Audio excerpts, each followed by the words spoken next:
పూరా లోకల్. నమస్తే, welcome to పూరా లోకల్. ఎమ్మెల్సీ సిట్టింగ్ సీటును కోల్పోవడాన్ని కాంగ్రెస్ హైకమాండ్ సీరియస్గా తీసుకుంది. ఈ సీటును ఎందుకు ఓడిపోయామో వివరణ ఇవ్వాలని పీసీసీ నాయకత్వాన్ని రాష్ట్ర వ్యవహారాల ఇన్ఛార్జ్ మీనాక్షి నటరాజన్ ఆదేశించారు. దీనిపై పీసీసీ అధ్యక్షుడు మహేష్ గౌడ్కు ఫోన్ చేసిన Meenakshi Natarajan, Karimnagar graduate sitting seat మనకు కీలకమైంది. రాష్ట్రంలో అధికారంలో ఉండి కూడా దీన్ని కాపాడుకోలేకపోయాం. ఉద్యోగాల భర్తీతో పాటు యువత సంక్షేమానికి అన్ని రకాల కార్యక్రమాలు చేపడుతున్నాం. కానీ గ్రాడ్యుయేట్ స్థానాన్ని కోల్పోయాం. దీనివల్ల పార్టీపై, ప్రభుత్వంపై ప్రజల్లోకి తప్పుడు సంకేతాలు వెళ్తాయి అని అన్నట్లు తెలిసింది.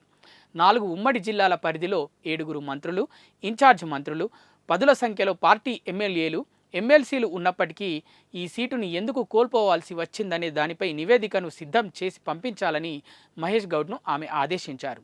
కరీంనగర్ గ్రాడ్యుయేట్ సీటు కోల్పోవడంపై మంత్రులు, ఎమ్మెల్యేలు, అభ్యర్థి ఒకరిపై ఒకరు ఆరోపణలు చేసుకుంటున్నట్లు సమాచారం.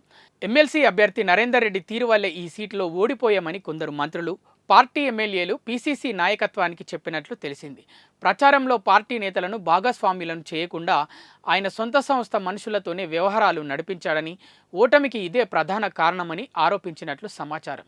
అసలు అభ్యర్థి ఎంపికనే సరైంది కాదని, నరేందర్ రెడ్డిపై గ్రాడ్యుయేట్లలో, వారి పేరెంట్స్లో తీవ్రమైన వ్యతిరేకత ఉండడం వల్లే గెలిచే స్థానాన్ని కోల్పోయామని బహిరంగంగా చెప్తున్నారు.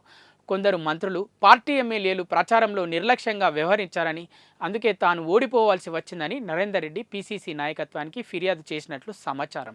ఇలా పార్టీ నేతలు, అభ్యర్థి పరస్పర ఆరోపణలు చేసుకుంటుండడం గాంధీ భవన్ వర్గాల్లో హాట్ టాపిక్గా మారింది. ఇవి ఇప్పటివరకు ఉన్న అప్డేట్స్. మరిన్ని అప్డేట్స్ కోసం చూస్తూనే ఉండండి పూరా local, your choice for local voice.